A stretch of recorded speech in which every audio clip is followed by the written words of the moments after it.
Bob Taylor here again. I want to show you our tool room.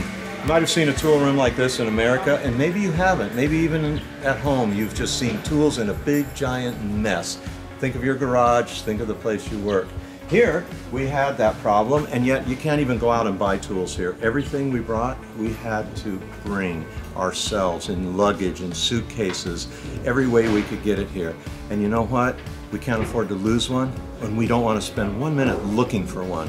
So we took a container and we got together with our guys and we built these walls with all our tools. They're shadowed, they're marked, everything's there. And then we began the process of using FastCap's Kaizen foam. Isn't it amazing? Now the thing is tools don't really exist. These are out because they're being used. They will be back at the end of the day, I guarantee you.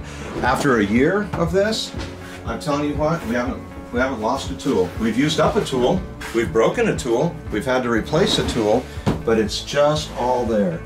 And so, as we work here in Cameroon and try to get our staff here to be thinking of operational excellence, you really can't just ask somebody to do something. You've got to help give them a few legs up along the way. So here we are in the Cam tool room. It's been just a miracle for us when we come. Everything laid out. Everything goes where it goes. And you know what? The guys appreciate it. They respect it. It's amazing how a toy box full of tools that you dig through, you don't even respect. And then you just line your tools up and make them beautiful, and you respect absolutely everything. And the Cam team becomes part of the Taylor and part of the Medinter team.